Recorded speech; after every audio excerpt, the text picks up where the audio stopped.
Salut vous, j'espère que vous allez bien, c'est May et aujourd'hui je vous retrouve pour le book haul du mois d'octobre où il y a encore des achats du mois de septembre que j'ai rattrapés parce que je les trouvais pas vu qu'ils sortaient à la fin du mois. Donc il y a des achats de fin septembre et du mois d'octobre. Je vais vous préciser si je me rappelle desquels je parle, vous verrez au long de cette vidéo. Je vous retrouve juste après l'intro parce que il y a quand même pas mal de choses à vous présenter.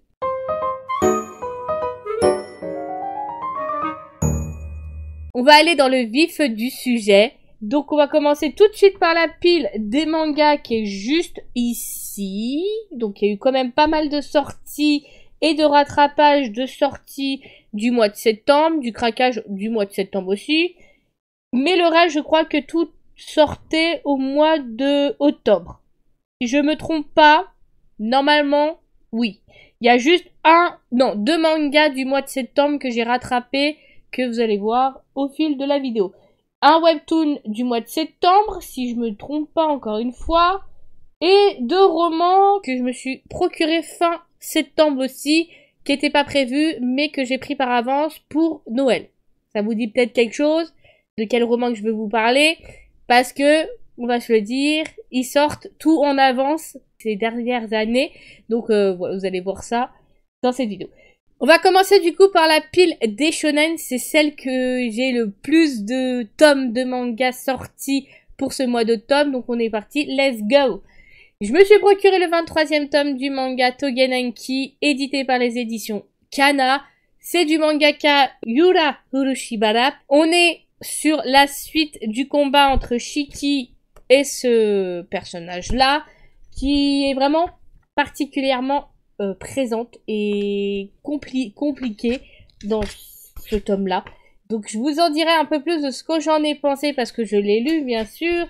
23e tome de Procuré. 5e tome de Kagurabashi de Procuré. Oh là là, c'est toujours aussi bien. Moi, je dis ça, je dis rien. Je me suis procuré. Je regrette pas d'avoir commencé la série. Je pensais pas autant aimer, mais au final, j'ai vraiment adoré. Ça a été un coup de cœur dès les premiers tomes.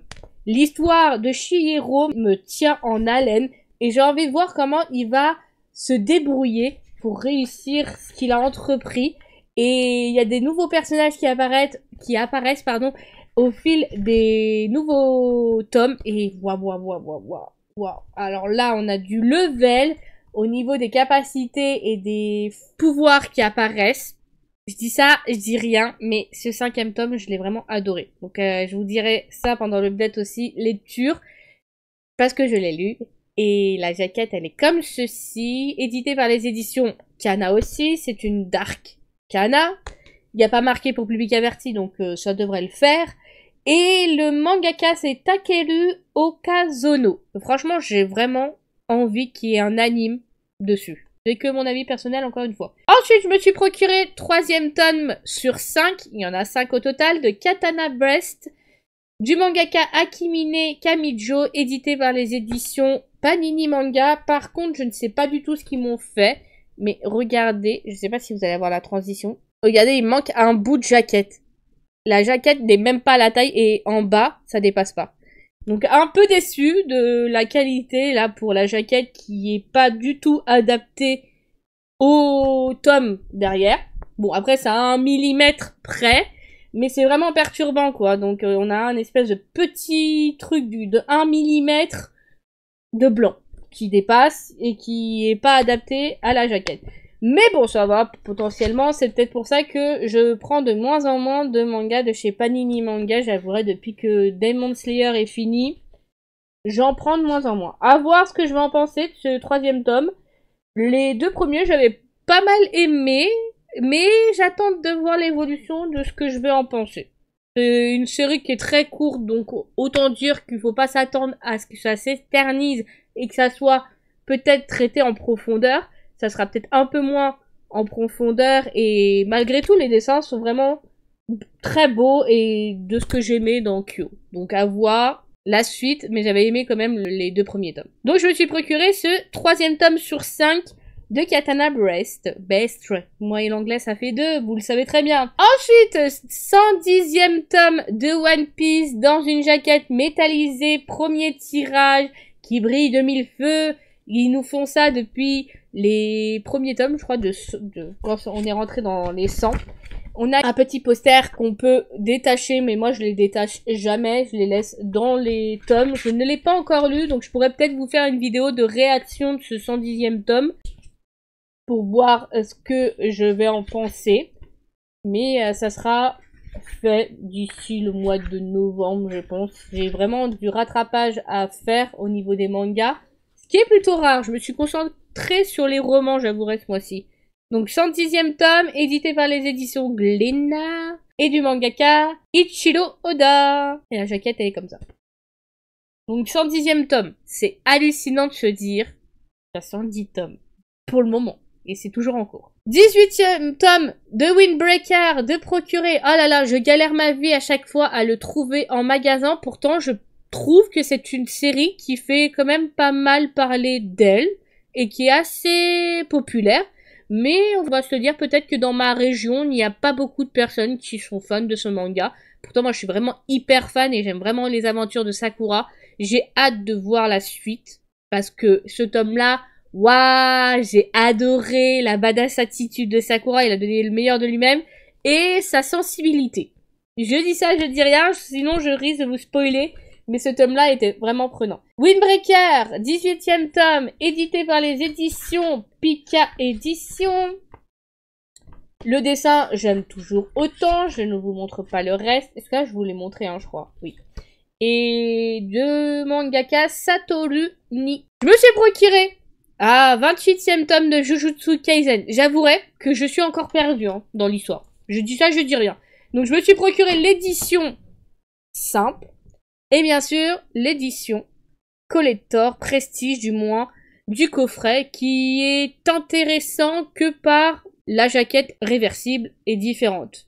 Avec alternative du moins. Du coup, j'avouerai que le contenu, c'est pas le truc qui me fait adorer la chose. Voilà, je me suis pas embrouillée. Donc, 28e tome, il nous reste 2 tomes, à voir comment ça va évoluer et se conclure. Mais c'est un un très beau bordel. J'ai hâte de voir comment ça va évoluer et se finir. Et en même temps, j'ai pas tellement hâte. Que j'ai peur d'être déçue. Ou au contraire, qu'il me manque quelque chose. Je dis ça, je dis rien.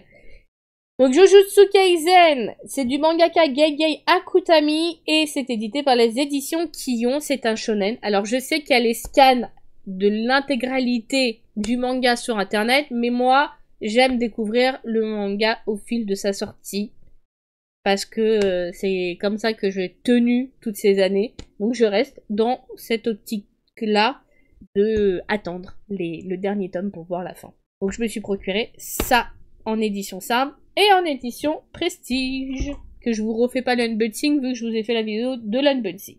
On passe ensuite au 15e tome de Spy X Family. Jaquette originale. Je me suis pas embrouillée. Édition collector de procurer, mais j'ai été plutôt déçue de l'aspect du coffret pour le prix de 24 €. Non, c'était 26 ou 24? Je sais plus, il n'y a plus marqué le prix. Entre 24 et 26 € pour une boîte en carton hyper fragile et très souple. Ce n'est que mon avis et le contenu à l'intérieur n'était pas non plus fifou de mon point de vue aussi. Mais encore une fois, ne vous excitez pas. Je me procure quand même dans un but de collection parce que j'aime beaucoup la série et que la jaquette, quoi. La jaquette! J'aimerais tellement qu'ils puissent sortir les jaquettes hors édition collector, qu'on soit pas obligé de se procurer les coffrets pour avoir les jaquettes. Ce qui vraiment est un peu triste parce que moi, mon but, c'est vraiment les jaquettes. Parce qu'elles sont trop belles. Là, on est sur l'ambiance automnale.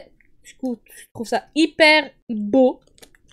Donc, je me suis procuré l'édition collector et l'original. Édité par les éditions Kurokawa et du mangaka Tatsuya Endo. Pour ce qui est de shonen, c'est tout ce que je me suis procuré en termes de shonen, oui. Après le reste, ça va être du shoujo et du boy love.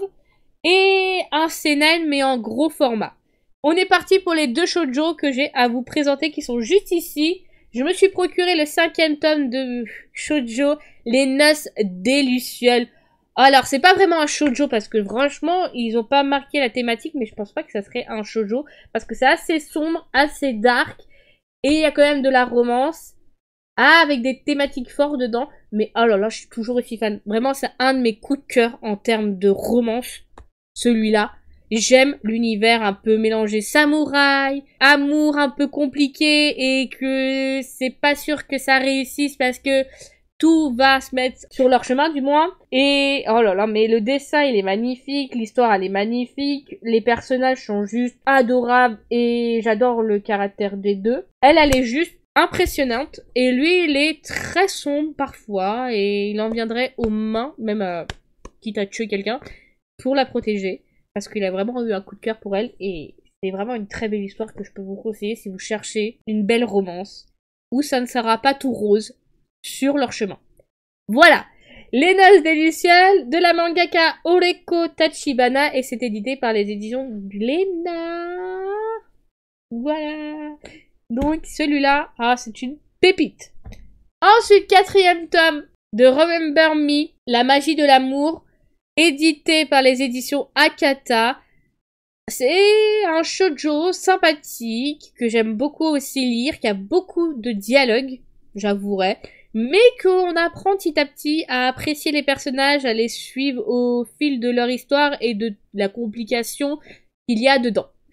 C'est vraiment les thématiques romance, magie et mystère, parce que le mystère, on avait commencé l'histoire avec Oriana, qui assiste à la mort de celui qu'elle aime, et elle meurt après. Sauf qu'elle se retrouve à être transportée dans le passé, où elle va pouvoir réagir et essayer de trouver la source de leur mort à tous les deux. Je dis ça, c'est comme ça que ça commence, vous inquiétez pas, ça ne spoil pas l'histoire. C'est un manga qui a été adapté d'un light novel, donc c'est pas son origine, le manga. Et du coup, le scénario Eiko Matsuhana, création des personnages c'est Yugiri Aika, et je crois que celle qui écrit le light novel c'est Gin Shirakawa.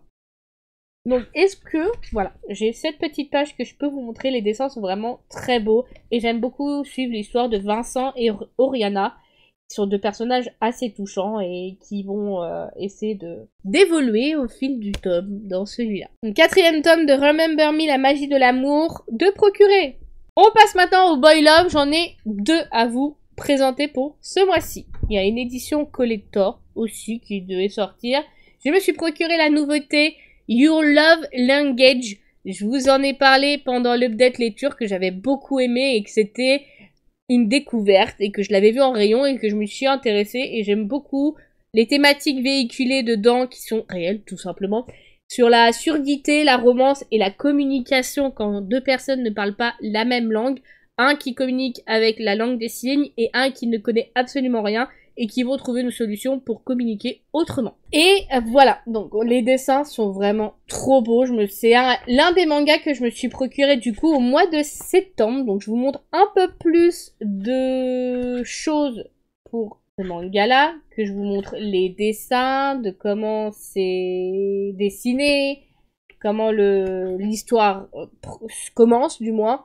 Et voilà, donc c'est plutôt beau. J'adore les personnages, sont vraiment magnifique. Leur personnalité est adorable. Mais je vous en ai dit, j'en ai pensé pendant le date du mois de septembre. Donc celui-là, je me suis procuré fin septembre, après que j'avais filmé le book haul. C'est pour ça que je vous le présente pour le mois d'octobre. Édité par les éditions Akata, de la mangaka Rinteku. Dernier Boy Love que je me suis procuré, en termes de manga, c'est Idamali ga Kikoelu au fil des saisons, tome 3. C'est assez compliqué parce qu'il n'y a pas que 3 tomes. En vraie numérotation, c'est le 6e au 7e. Dans cette édition, je me suis procuré... Ah oui, c'est tellement compressé qu'il faut y aller fort. Donc il y a le tome qui est juste ici, au prix de 7,95 €. Enfin, le tome, parce que là, l'édition, elle était de 12,95 €. Donc on a le petit coffret pour ranger le tout à l'intérieur. On a un petit poster, 2 petits stickers avec les personnages du manga. Oh, des cartes postales. Enfin, je dis oh alors que je l'avais déjà vu. Hein. Je dis ça, je dis rien. À l'effigie des personnages qu'on y découvre au fil du manga, de l'histoire et des tomes. Pas que les personnages principaux, du moins. Ça, c'est vraiment la seule édition collector que je vais vous présenter dans cette vidéo parce que je vous avais pas fait une vidéo spéciale pour celui-là. Je me dis que j'allais vous présenter. Donc voilà, le contenu à l'intérieur, j'aime beaucoup les cartes.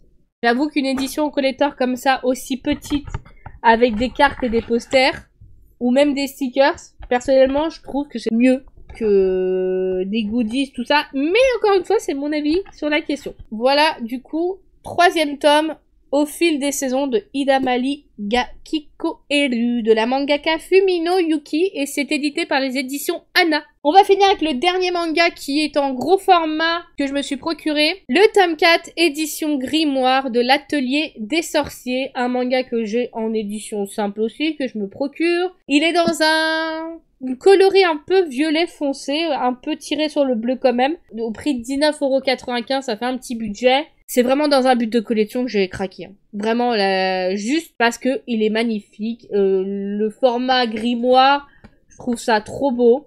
Et juste impressionnant. Alors, est-ce que... Donc, à la fin... Ah, waouh. Il y a trop de pages de... Et tout ça, en fait, c'est des pages de bonus qu'on retrouve pas dans les éditions simples. Donc, on a vraiment pas mal de pages bonus avec des croquis, des dessins de la mangaka qui est franchement qui est vraiment sympathique. Alors j'essaye de vous montrer sans que ça me casse tout. Je suis tellement maladroite que je serais capable de faire tomber l'édition Grimoire et ça me ferait un peu chier au prix que ça coûte. Je vous ai montré, je crois, et le reste c'est l'histoire. Je vous montre juste cette partie, ça risque pas de vous spoiler, juste pour vous montrer comment c'est en grand format et en édition Grimoire. Je trouve que le papier est beaucoup plus qualitatif et les dessins, on les voit mieux que sur du papier de l'édition originale.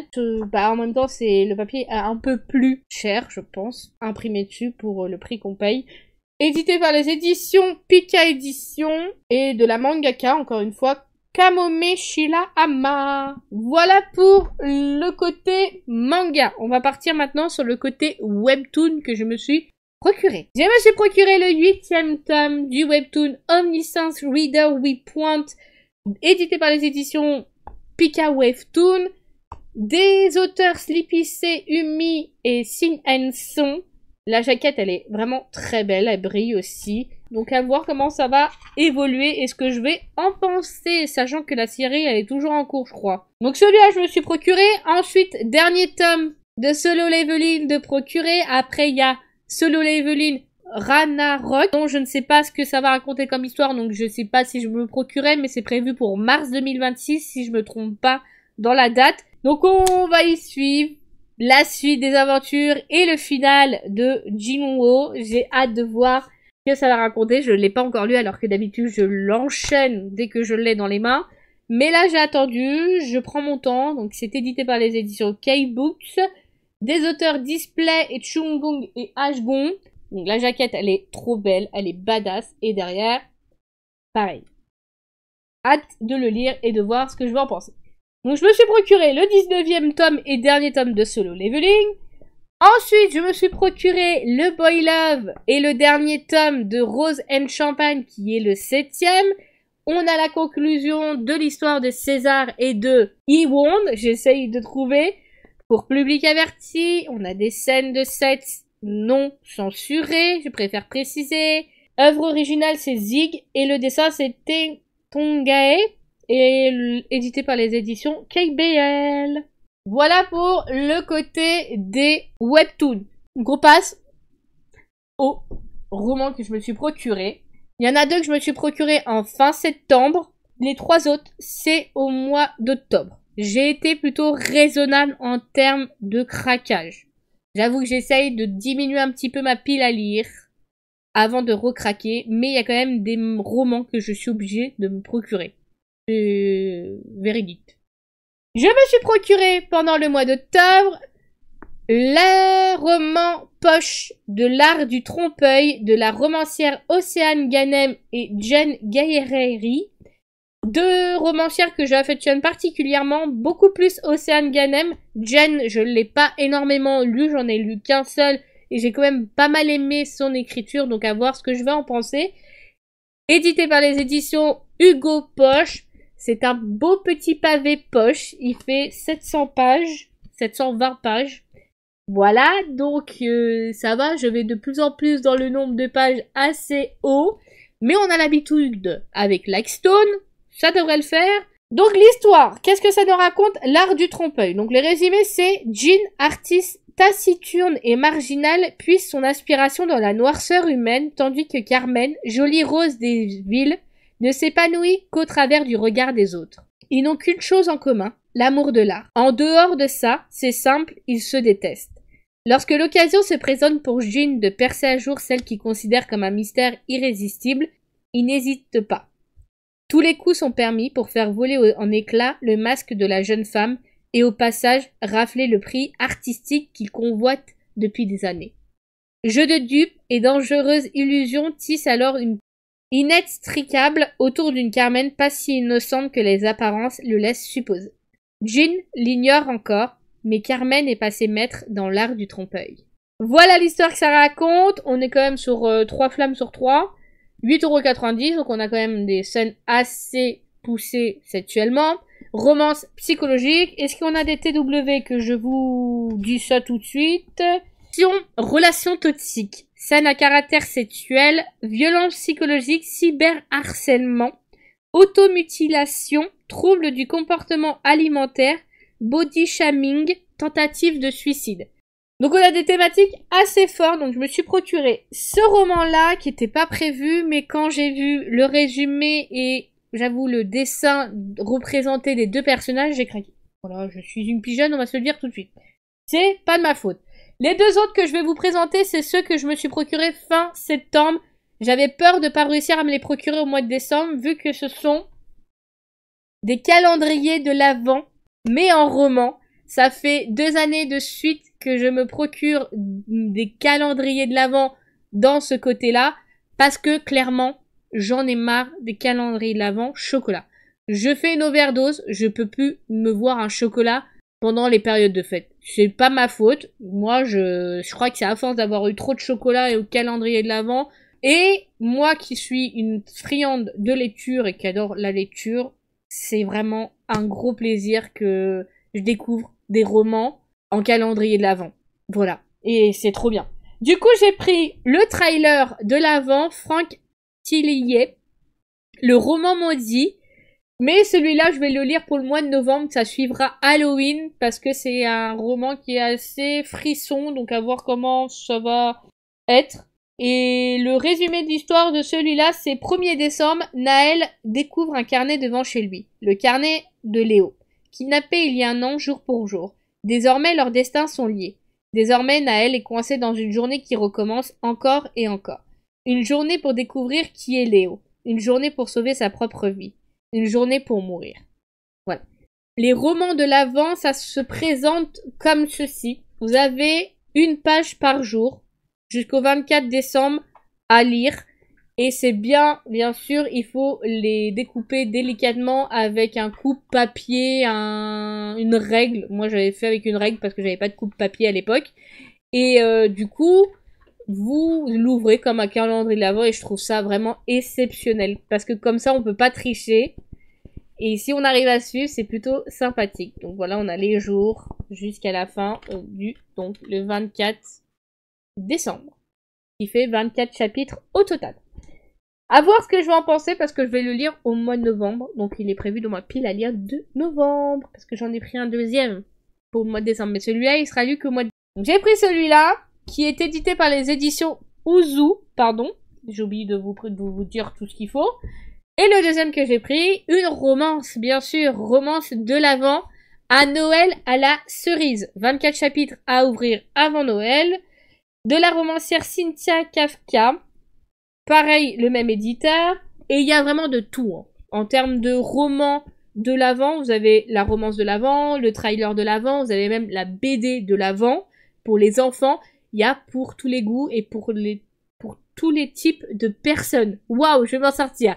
Le résumé de l'histoire, c'est une cerise à la montagne. Clairement, je ne suis pas dans mon élément.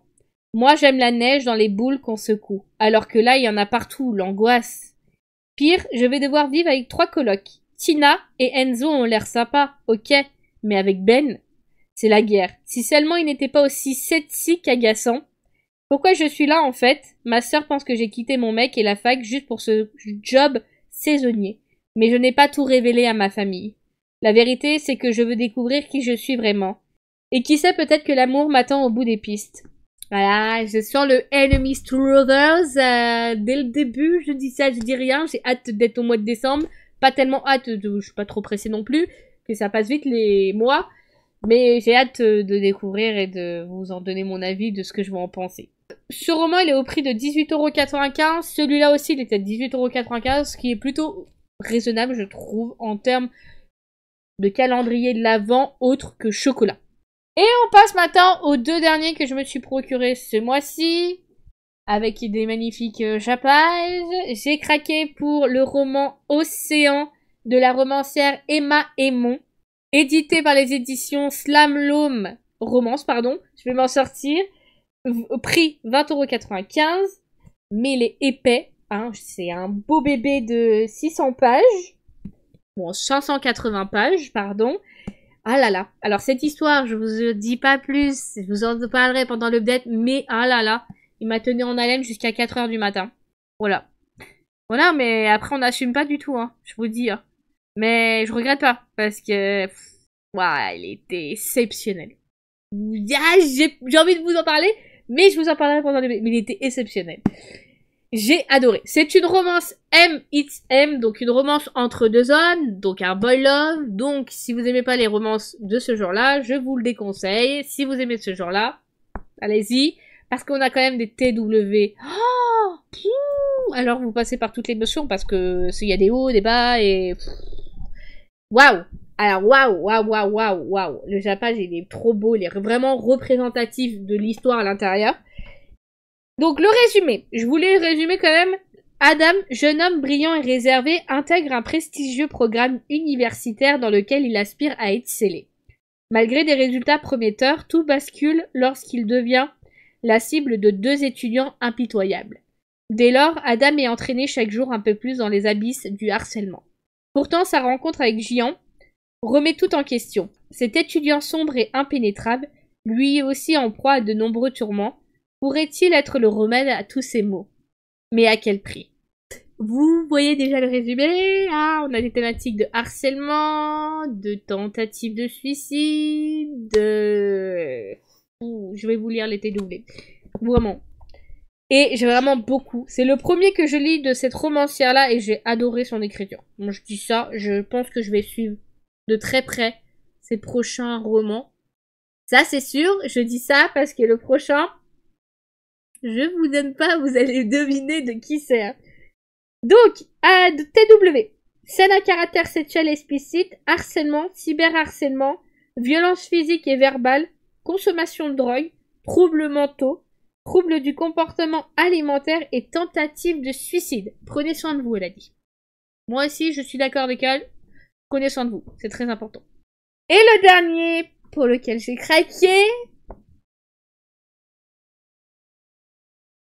Je vous laisse deviner si c'est pas la même du tout la même romancière. Si, c'est la même romancière. Alors là, c'est... Là, j'ai envie de dire, c'est le premier tome, donc ça va être long. Je sais pas si je vais le lire tout de suite parce que je suis une impatiente dans l'âme.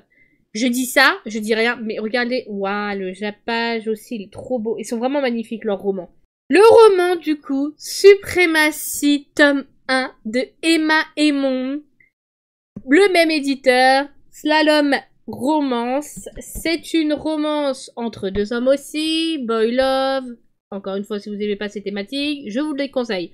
On est dans une romance dark, sombre, à voir comment ça va être, mais c'est sombre et il y a de la mafia, donc on a entre parenthèses une dark romance, boy love. Voilà, je dis ça, je dis rien.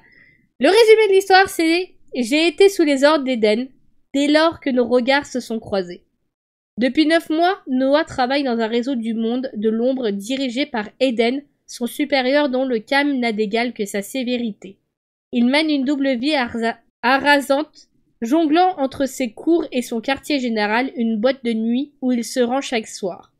Mais tout bascule lorsque des trahisons se multiplient dans le réseau. Désormais au cœur de dangereux secrets et d'affrontements inattendus, Noah est tiraillé entre ses peurs et son désir de plaire à Eden en tant qu'employé fidèle. Tandis que les missions s'enchaînent et qu'une ombre de plus en plus menaçante plane, Noah réalise que ses sentiments pour son patron vont au-delà de la simple dévotion professionnelle. Mais Eden, prisonnier de son échiquier, risquera-t-il de briser ses propres règles? Voilà, c'est encore de la romance psychologique, on va se le dire. On est inscrit dans le genre de mafia romance, donc on n'est pas vraiment dans de la dark romance. Et il y a des TW. Attention, mention d'agression sexuelle, mentionnée ou décrite, de violence physique et psychologique, traite d'êtres humains et comportement toxique. Voilà, vous êtes prévenus sur les TW. C'est un beau bébé de 580 pages, mais ce n'est que le tome 1. Il y a une suite. Hein. Il y a déjà une suite prévue. Je dis ça, je dis rien. Pour l'année prochaine, on n'a pas de date de quand il sortirait, mais j'ai hâte de lire ça aussi. Donc voilà pour mon book haul du mois d'octobre, qui était entre le mois de septembre et octobre. J'ai pas énormément craqué en termes de romans, j'ai été raisonnable, j'en ai pris que 3 pour le mois d'octobre.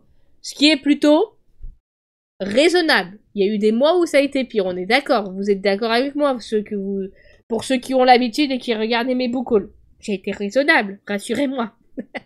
Bref, j'espère que cette vidéo vous aura plu. N'hésitez pas à me dire ce que vous avez craqué pour le mois d'octobre. On se retrouvera pour le mois de novembre, qui va être synonyme peut-être de moins de craquage avec les périodes de fête qui vont arriver. Mais j'ai déjà mon planning et ça pue. Non, en termes de romance, ça devrait le faire. S'il n'y a pas des sorties qui m'intéressent, ça devrait le faire. Prenez soin de vous, c'était May et je vous retrouve très bientôt pour une prochaine vidéo. Bye tout le monde!